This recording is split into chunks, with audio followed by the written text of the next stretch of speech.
না, আপনি কি চান যে আপনার টিম দায়িত্ব নিক নাকি শুধু মাস শেষে বেতন নিয়ে চলে যাক? কারণ কর্মী যদি নিজের মনে করে কাজ না করে আপনার ব্যবসা কখনোই বড় হবে না। এখন প্রশ্ন হলো যে এই দায়িত্ববোধ আসে ট্রেনিং থেকে না চরিত্র থেকে? দেখুন, ট্রুথ হলো যে training helps but values lead.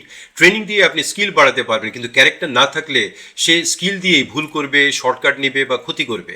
আপনি খেয়াল করেছেন যে বাংলাদেশের ছোট ছোট ব্যবসাতে একটা কমন কান্না, ভাই ভালো লোক পাই না। কিন্তু আমি বলি যে ভালো লোক পাওয়া যায়, সমস্যা হলো ভুল হায়ারিং হওয়ার কারণে। আপনি আমরা হায়ারিং এর সময় কি দেখি? আমরা দেখি এক্সপিরিয়েন্স কত, আগে আপনি কোথায় কাজ করেছেন, কথা ঠিক মতো বলতে পারছেন কিনা, সুন্দরভাবে কথা বলতে পারছে কিনা, তার হাসিটা কেমন।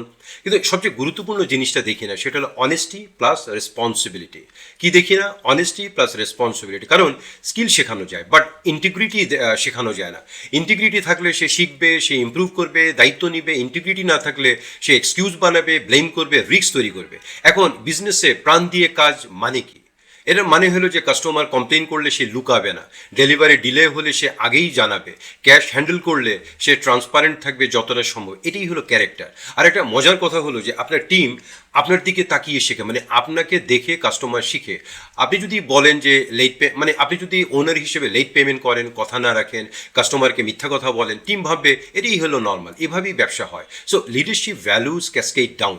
আপনার চরিত্রই কালচার বানায়, আপনার ব্যবসার কালচার বানাবে আপনার চরিত্র। এখন আমি সলিউশনে আসি। আমি আপনাকে 3টা ইন্টারভিউ প্রশ্ন দিচ্ছি, যেটা দিলে আপনি 5 মিনিটে বুঝে যাবেন যে ক্যান্ডিডেটের ক্যারেক্টার কেমন। প্রথম প্রশ্নটা হতে পারে যে আগের কাজে সবচেয়ে বড় ভুল কী ছিল আপনি? তো সে যদি আপনার অনেস্ট মানুষ হয়, সেটা বলবে যে এই কাজটা আমার ভুল হয়েছিল। দ্বিতীয় প্রশ্ন হলো যে সেই ভুল ঠিক করেছেন কিভাবে। এখানে দেখবেন সে অ্যাকাউন্টেবিলিটি নেয় নাকি ব্লেম গেম করে। রেসপন্সিবল মানুষ বলে আমি শিখেছি, আমি চেঞ্জ করেছি। এই রেসপন্সিবল মানুষ বলে ওরা খারাপ ছিল, মানুষ ভালো ছিল না। 3 নম্বর প্রশ্ন হলো যে কাস্টমারের টাকা প্রোডাক্ট নিয়ে ডিলেমা হলে কি করবেন। এই প্রশ্নটা গোল্ড, কারণ ক্যাশ স্টক এই জায়গাতেই বেশিরভাগ ছোট ছোট ব্যবসা ক্ষতিগ্রস্ত হয়। যে বলবে যে আমি মালিককে জানাবো, রেকর্ড রাখবো, নিয়ম অনুযায়ী করব, এই লোক ট্রাস্টওয়ার্দি। এখন ইন্টারভিউর একটা বোনাস টিপ দিই। ইন্টারভিউ শেষ হয়ে যাওয়ার পরে আপনি যাকে হায়ার করবেন তাকে ছোট্ট একটা মিনি টাস্ক দিন, 10 মিনিটের একটা টাস্ক দিন।